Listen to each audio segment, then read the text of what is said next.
A lot of us are familiar with Old Testament Apocrypha. What about New Yep. Testament Apocrypha? Oh, good. There's quite a few of those. I have behind me a book that has the listing. I guess it's not there.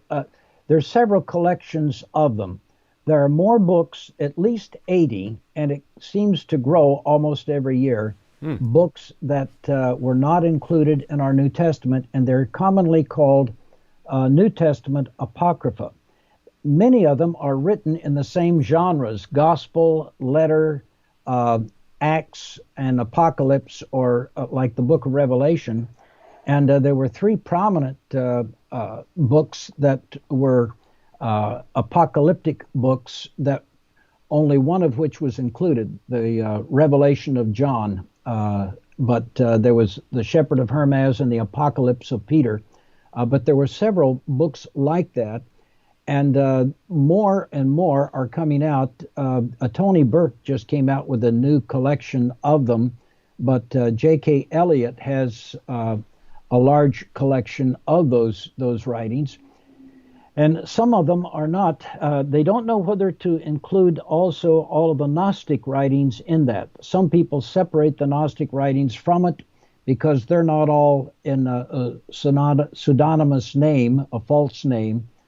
But they vary, the scholars vary on that, and I don't know where they're going to come out. I don't focus as much of my attention there, though I read them because they tell us much about what church life was like in the second century, when second to the fourth century, when most of them were written.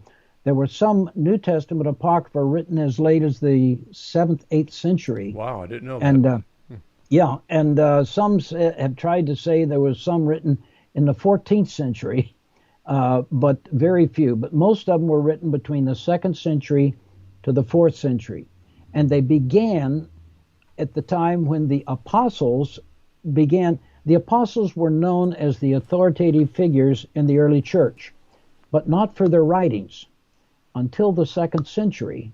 And then they began to be used after the apostles died and the apostolic community was there, and those writings began to move to the place of apostolic authority. If an apostle wrote it, it is sacred. It's going to be read in the churches, which is the standard for what canon is all about, that which can be read in the churches. Gotcha. And that's why the Gospel of Peter Yeah, was banned from churches, because it was falsely attributed to Peter, right? I mean, yeah, Bishop Serapion around the year 200 said sure. not to.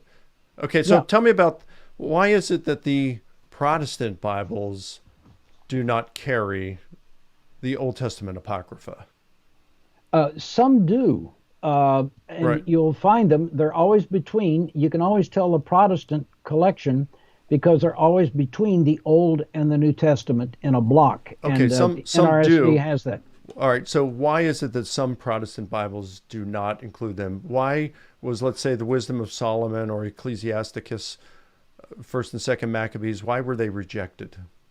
Well, there came a time, and it was following the Reformation, when Protestants began to take exceptions to some of those books that were appealed to as scripture by the Roman Catholics.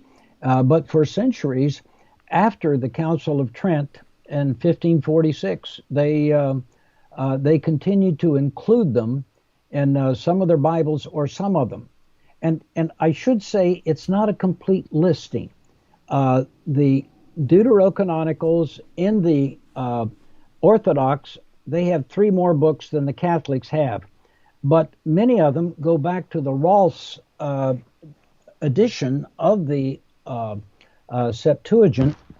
And if you take a look here, you can see a part of the size of that.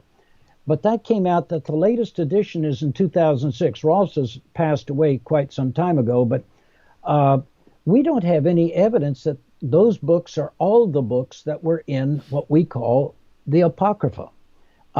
There's no decided list, and when you look at the various canon lists of the church fathers and council lists, they vary in terms of which books to include.